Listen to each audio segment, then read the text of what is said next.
Hello friend, नमस्कार। मेरी channel पे आप सबका स्वागत है। जय सीताराम। मैं फ्रेंड रामायण का 11वां भाग लेकर आई हूँ। जय सिया राम, जय सिया राम। दूसरे दिन ऋषि विश्वामित्र ने अपनी मंडली के साथ प्रातःकाल ही जनकपुरी के लिए प्रस्थान किया। चलते चलते वे विशाला नगरी में पहुँचे। इस भव्य नगरी में सुंदर मंदिर और विशाल अट्टालिकाएं शोभायमान हो रही थी। वहाँ की बड़ी बड़ी दुकानें अमूल्य आभूषणों को धारण किए हुए स्त्री पुरुष आदि नगर की संपन्नता का परिचय दे रहे थे। दौड़ी दौड़ी चौड़ी चौड़ी और साफ सुथरी सड़कों को देखकर ज्ञात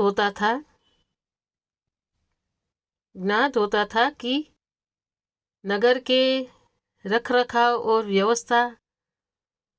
व्यवस्था बहुत ही सुंदर और प्रशंसनीय थी। जय सिया राम, जय सिया राम। विशाला नगरी को पार करके वे सभी मिथिला नगरी पहुँचे। उन्होंने देखा कि नगर के बाहर सुरमई प्रदेश में एक मनोहर यज्ञशाला का निर्माण किया गया था और वहाँ पर विभिन्न प्रांतों से आए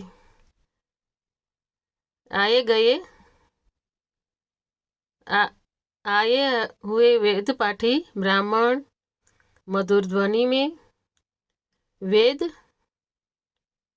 मंत्रों का सुस्वर पाठ कर रहे थे।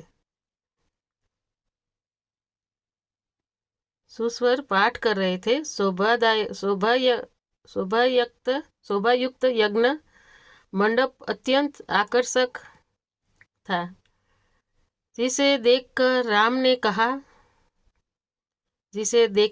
ने कहा,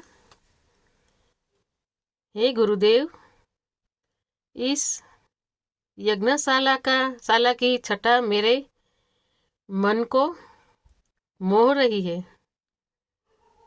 और विद्वान ब्राह्मणों के आनंददायक मंत्रोच्चार को सुनकर मैं प्रफुल्लित हो रहा हूँ। कृपा करके इस यज्ञ मंडप के समीप ही हम लोगों के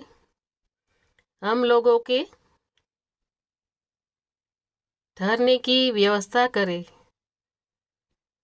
ताकि वेद मंत्रों की ध्वनि हमारे मन मानस को निरंतर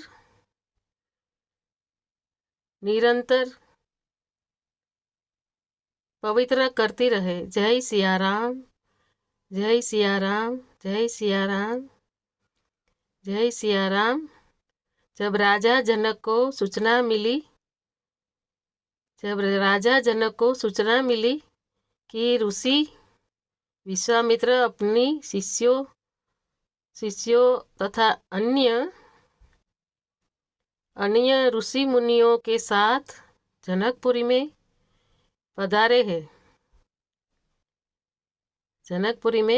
हैं, तो उनके दर्शन के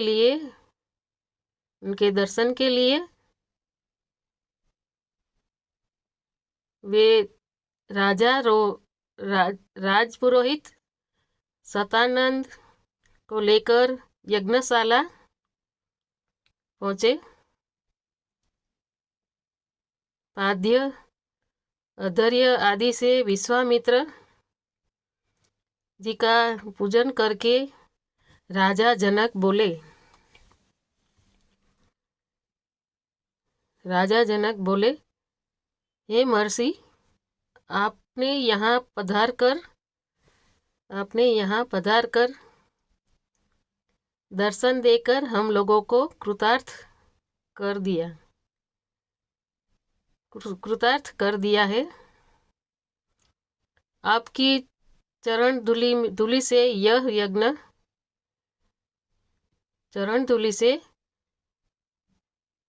यह मिथिला नगरी पवित्र हो गई है।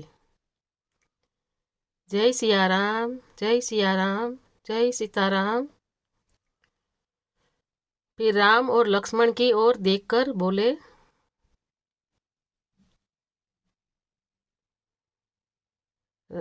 बोले, हे मुनिवर, आपके साथ ये परम तेजस्वी सिंह शावक जैसे अनुपम सौंदर्यशाली दोनों कुमार कौन है? जय सिया राम, जय सिया राम, जय सिया राम। इनकी वीरता पूर्ण आकृति देखकर प्रतीत होता है मानो ये किसी राजकुल के दीपक है। राम को देखकर बोले मिथिला नरेश, सुंदर सुंदर सुदर्शन कुमारों की उपस्थिति से यह यज्ञशाला वैसे ही शोभायुक्त हो गई है जैसे प्रातःकाल भगवान भुवन भास्कर के उदय होने पर प्राची दिशा सौंदर्य से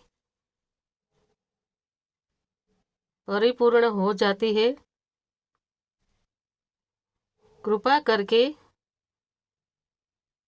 अवगत कराइए कि ये कौन है,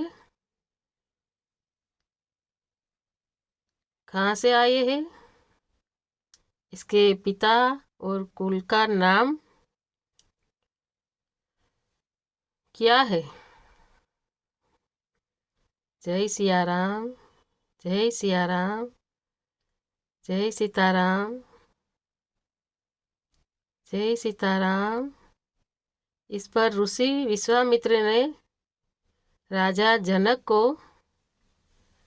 से कहा, हे राजन, ये दोनों बालक वास्तव में राजकुमार है। ये अयोध्या नरेश सूर्यवंशी राजा दशरथ के पुत्र है।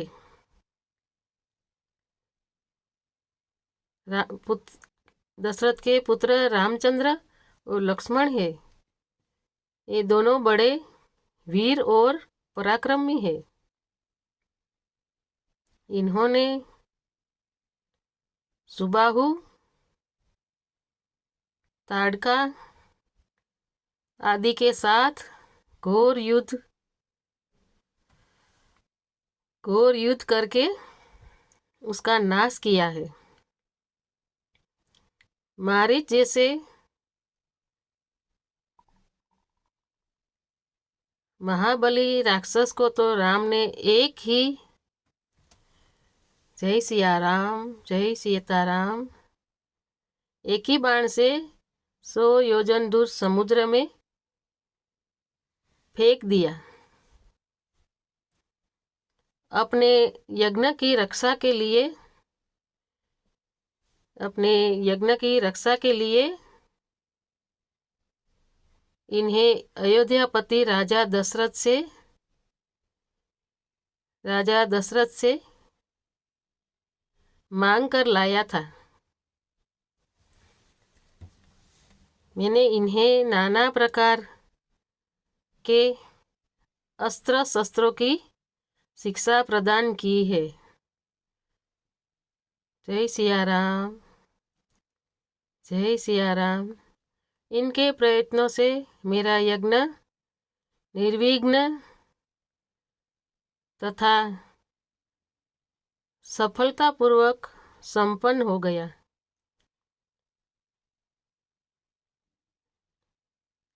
अपने सद्व्यवहार, विनम्रता एवं सौहार्द से इन्होंने आश्रम में रहने वाले समस्त ऋषि मुनियों का मन मोह लिया है। जय सिया राम, जय सीताराम। आपके इस महान धनुष यज्ञ का उत्सव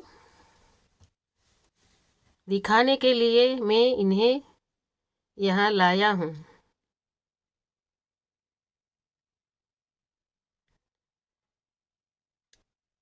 इस वृतांत को सुनकर राजा जनक